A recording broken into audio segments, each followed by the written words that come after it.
Hello everyone, this is 16 मार्च 2022। देखते हैं आज के लिए हमारे एग्ज़ाम के लिए क्या इंपॉर्टेंट करंट अफेयर्स है। ये वीडियो स्किप मत कीजिए क्योंकि बस 10 से 15 मिनट में आपका पूरा दिन का करंट अफेयर्स अच्छे से प्रिपेयर हो जाएगा। और आज से मैं साथ में एक और इनिशिएटिव लेने वाला हूँ कि हम आज से एक हर हर वीडियो में पिछले कुछ साल के जो यूपीएससी प्रीलिम्स में जो कुछ क्वेश्चंस आए, हर एक एक क्वेश्चंस को हम रोज़ डिस्कस करेंगे।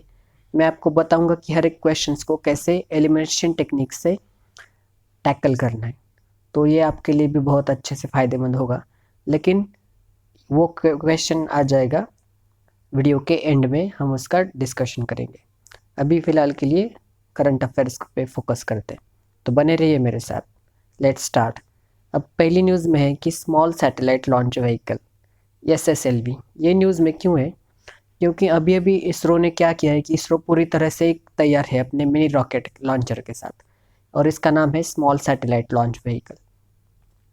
अभी ये इस न्यूज़ ये पिक्चर में आप देख सकते हैं कैसा इसका ये इमेज है।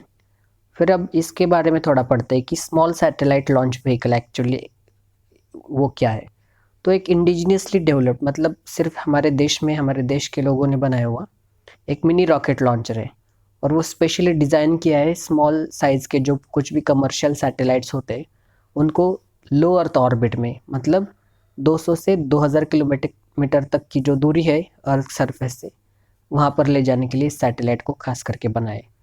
और इसका पेलोड की कैपेसिटी कितनी है? वो है 500 केजी, मतलब हाफ टन। और इसको डिज़ाइन क्यों किया है? To bolster the agency partnership with the private sector for the launch of commercial satellites. अभी कमर्शियल सैटेलाइट्स मतलब क्या होता है कि गवर्नमेंट के अलावा भी बहुत सारे बड़े बड़े फर्म्स जो होते हैं उनको भी सैटेलाइट्स की ज़रूरत पड़ती है। अभी आपको पता होगा Google, this is a private firm, उसका अपना सैटेलाइट है और उन्होंने गवर्नमेंट से मतलब नासा से लॉन्च करवाया है। तो वैसे भी हमारे यहाँ पर भी बहुत सारे ऐसे कमर्शियल सैटेलाइट्स जो होते हैं तो उनको लॉन्च करने के लिए कोई लॉन्च व्हीकल ज़रूरी पड़ता है। लेकिन लॉन्च व्हीकल होता है गवर्नमेंट एजेंसीज के पास, वो है इसरो। तो वो बहुत सारी एजेंसी इसरो के पास आती है, हमें अपना सैटेलाइट लॉन्च करना है, आप हमारा सैटेलाइट लॉन्च करवा दीजिए, हम आपको इतना पे करेंगे। तो ये सब ऐसे प्रोसेस चलती है। अभी इसके बारे में थोड़ा और जानते हैं कि SSLV is the smallest vehicle at 110 ton mass. इसका बस जो पूरा वज़न जो है बस 110 टन है। और इसको बस 72 घंटे लगता है इंटीग्रेशन करने के लिए, मतलब जोड़ने के लिए, इसको पूरी तरह प्रिपेयर करने के लिए, किसी भी सैटेलाइट को लॉन्च करने के लिए। और ये इंटीग्रेशन सिर्फ 6 लोग मिलकर कर सकते हैं। अगर आप PSLV की बात करें तो कुछ उसको 70 दिन लगते हैं इंटीग्रेट करने के लिए, और बहुत बड़ी टीम भी लगती है इसको इंटीग्रेट करने में। लेकिन ये सैटेलाइट इतना छोटा है, मतलब सॉरी लॉन्च व्हीकल इतना छोटा है कि इसको बस 3 दिन लगेंगे और सिर्फ 6 लोगों का काम है। इसकी कॉस्ट बस 30 करोड़ है। अभी आपको पर लगेगा कि यार 30 करोड़ तो बहुत ज़्यादा है, लेकिन ये सैटेलाइट वगैरह ये सब चीज़ें होती है इसमें, इसमें से वो सबसे कम है। PSLV की कॉस्ट अगर आपको पता ही जाए तो कुछ अराउंड 600 करोड़ के आसपास उसकी प्राइस है। और ये बेस्ट सूटेड लॉन्चिंग व्हीकल है माइक्रो सैटेलाइट्स को लॉन्च करने के लिए, ऑर्बिटल ड्रॉपअप्स के लिए भी अच्छे से ये सपोर्ट करता है।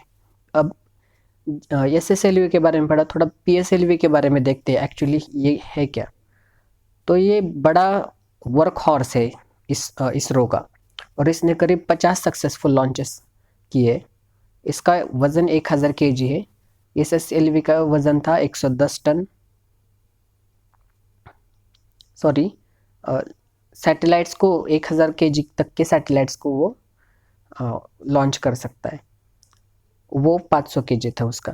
और इसको मैंने जैसे बताया आपको, इसको 70 दिन लगते हैं इंटीग्रेट करने के लिए, और काफ़ी बड़ी टीम भी लगती है। और ये 3rd जनरेशन लॉन्च व्हीकल है इंडिया का, और फर्स्ट इंडियन लॉन्च व्हीकल है जो कि लिक्विड स्टेजेस में भी, to be equipped with liquid stages. आगे का करंट अफेयर्स है यमुना रिवर। अभी यमुना रिवर का क्यों करंट न्यूज़ में? क्योंकि अभी अभी सेंट्रल बोर्ड जो है CPCB, जिसको वाटर एक्ट के थ्रू बनाया गया था, उसने कुछ इन्फॉर्मेशन दी गई थी, न्यूज़ में आई थी इन्फॉर्मेशन। और उसके इन्फॉर्मेशन डेटा के एस्टिमेट्स जो थे, उसने क्या बताया था कि जो दिल्ली दिल्ली हर रोज़ जो सीवेज जनरेट करते हैं वो कितना है, 3800 मिलियन लीटर्स का, और वो जाता है डायरेक्ट यमुना रिवर में। तो अभी यमुना रिवर का थोड़ा बैकग्राउंड पढ़ते हैं। तो इसकी कुल लंबाई है 1300 किलोमीटर लॉन्ग है ये, और ये जो कंट्री की सबसे मतलब इम्पोर्टेंट रिवर तो है ही, लेकिन ये पूरी जो हमारी कैपिटल है दिल्ली, इसकी हाफ से भी ज़्यादा इसकी प्यास बुझाती है ये रिवर। और आपको जानकर हैरानी होगी क्योंकि जो बस यमुना रिवर जो है सिर्फ दिल्ली में 2% ही आती, और कमाल की बात यह है कि दिल्ली का 98% जो वेस्ट है, या फिर यमुना का जो कुछ भी पोल्यूशन यमुना को होता है यमुना में, वो 98% पोल्यूशन होता है दिल्ली से। आप रेशो जानकर हैरान हो गए होंगे। बस 22 किलोमीटर दिल्ली में आती है, 2%, और 98% जो पोल्यूशन है उसमें वो दिल्ली खाता है। मैंने पूरा एक अच्छे से अलग पेज ऐड किया है, ये देखिए यमुना रिवर की हालत, बहुत ही भयंकर स्थिति है। इसको टैकल करने के लिए बहुत इनिशिएटिव भी चलाए जा रहे हैं, लेकिन इम्प्लीमेंटेशन बहुत इंपॉर्टेंट होता है किसी भी चीज़ को लेकर। आईएएस ये सब ब्यूरोक्रेट्स का यही काम होता है कि जो कुछ भी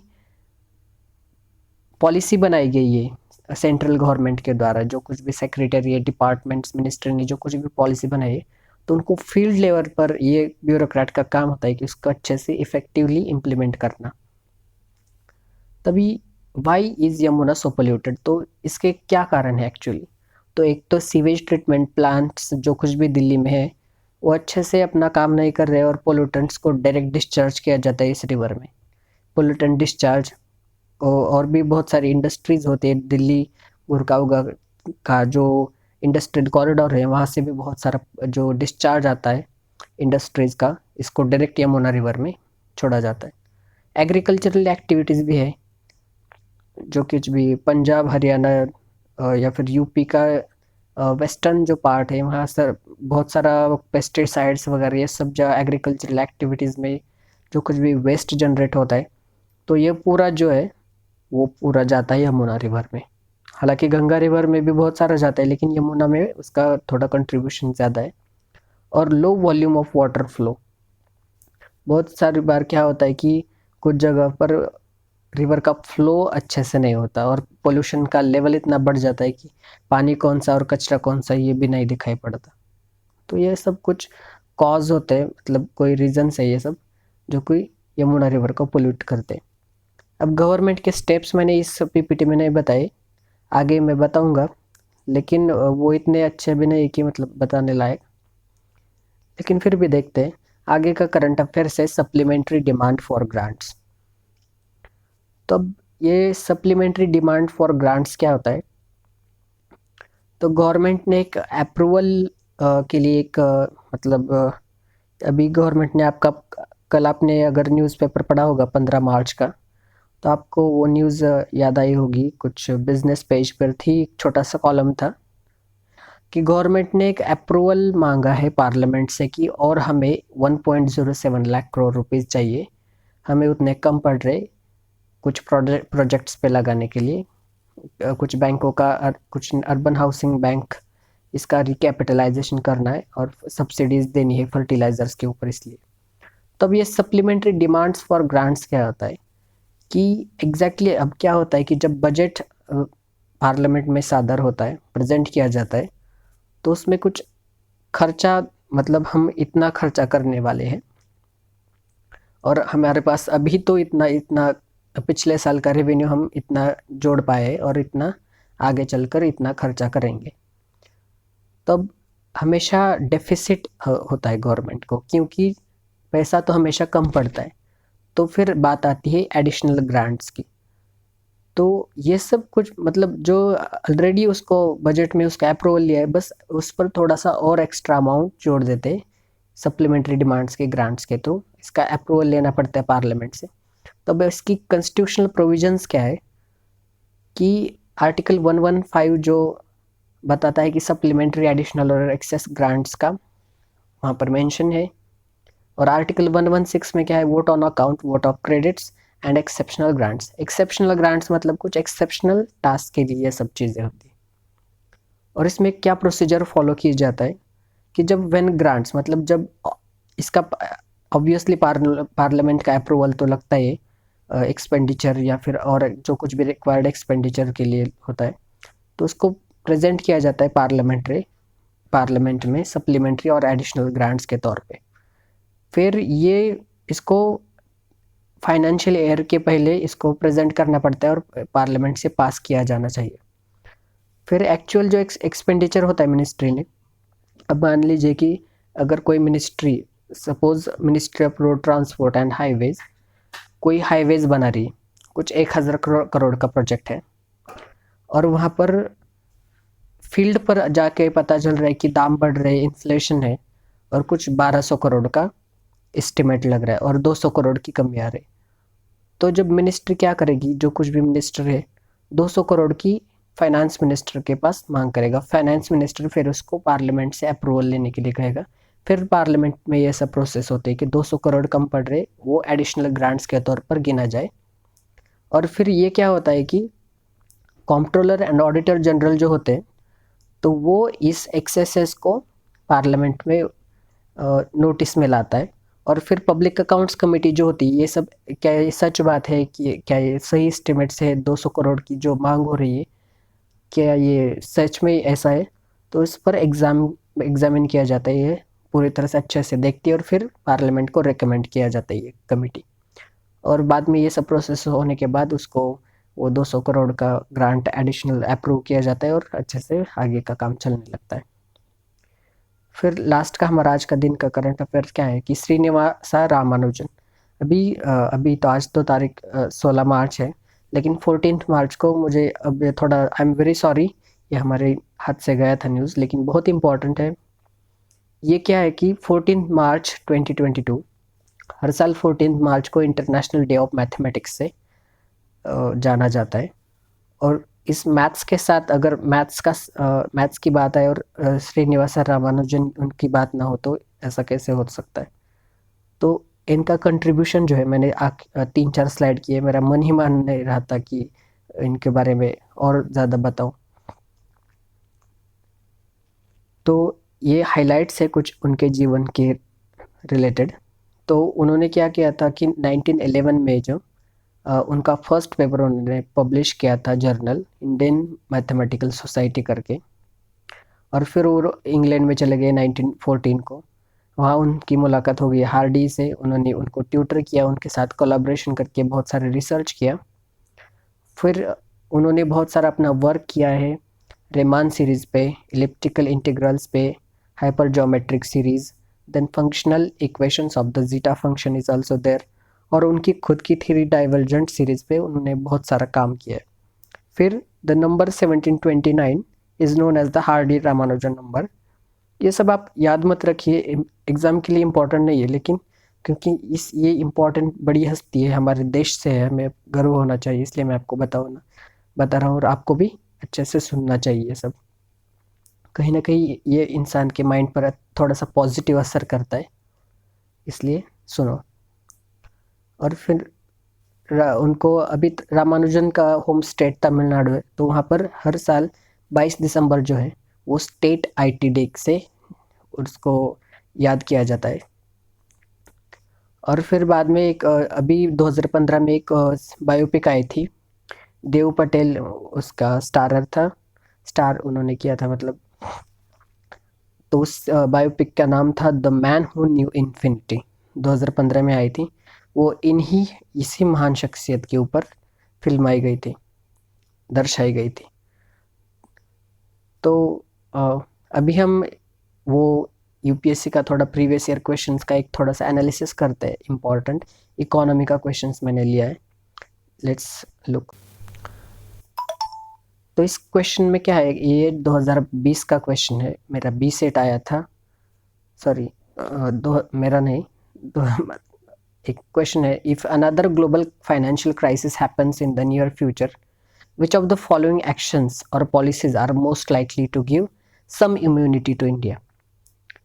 और नीचे फिर 3 ऑप्शन है दिए गए, not depending on short term foreign borrowings, opening up to more foreign banks, maintaining full capital account convertibility. तो अब इसमें क्या है कि हमेशा आप इकोनॉमिक क्वेश्चन देखिए, हमेशा हमेशा आपकी कंसेप्चुअल अंडरस्टैंडिंग चेक करते हैं। वो हमेशा इकोनॉमी के आजकल का ट्रेंड देखिए आप, अगर हमने मतलब इकोनॉमी में कुछ टूल्स वगैरह ये सब जो चलता रहता है, तो सिर्फ पूछते कि हम अगर हम ये बढ़ाए तो उस पर क्या परिणाम होगा, वो कम हो जाएगा तो इस पर क्या होगा, अगर दोनों बढ़ाएंगे तो मार्केट पर क्या होगा, अगर मार्केट ऐसा चल रहा है तो हमें ये इसका रेट क्या रखना होगा। बस एक अंडरस्टैंडिंग जो होती है। तो अब इसमें इस क्वेश्चन में क्या है कि अगर अभी ये 2020 का क्वेश्चन है, वहाँ पर न्यू नया नया ही कोरोना शुरू हुआ था और उसको ग्लोबल क्राइसिस की तरह देखा गया था। तो उसने यही पूछा है कि अगर आने वाले फ्यूचर में भी अगर कोई क्राइसिस होता है तो कौन सी ये तीनों में से कौन सा एक्शन गवर्नमेंट को लेना चाहिए जो कि गवर्नमेंट को अच्छे से मदद करेगा। तो first is not depending on short term foreign borrowings. ये तो सही है, क्योंकि शॉर्ट टर्म फॉरेन बोरोइंग्स थोड़ा रिस्की होता है, इस पर डिपेंड नहीं करना चाहिए।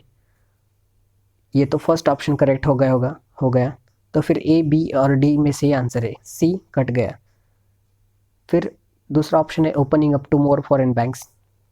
ये गलत है। ये क्यों गलत है? अगर हम ज़्यादा फॉरेन बैंक्स अब ओपन करेंगे तो हमारा ज़्यादा पैसा बाहर चला जाएगा और फिर वो क्राइसिस और बढ़ेगा, डाइवर्ट होगा क्राइसिस। तो ऑप्शन 2 तो नहीं है। तो फिर ए बी और डी में से फिर बी और डी भी चला गया, तो हमारे पास डायरेक्ट ऑप्शन बनता है वन, वन ओनली। और फिर आप तीसरा भी देखिए, maintaining full capital account convertibility. अगर आपको दूसरा भी नहीं पता तो फिर आप तीसरा अगर जान सकते तो फिर 50-50 सिचुएशन आती थी। Maintaining full capital account convertibility मतलब अभी हम इतना नहीं कर रहे हैं, हम पार्शियली कन्वर्टेबल है। फुल कैपिटल अकाउंट कन्वर्टिबिलिटी के अलग नुकसान है, अभी हम वहाँ तक नहीं गए। तो ये सब पता होना चाहिए actually what is in the news. अगर आप डेली करंट अफेयर्स फॉलो करेंगे तो आपको डेफिनेटली मैं ये सब कंसेप्चुअल अंडरस्टैंडिंग आपसे आप तक पहुंचाऊंगा और आपको एग्ज़ाम के दिन में डेफिनेटली वो हेल्प करेगा। सो सो थैंक यू। और अगर आपने इस चैनल को सब्सक्राइब नहीं किया तो प्लीज़ सब्सक्राइब। कल मिलते हैं। Thank you so much. Make your day productive.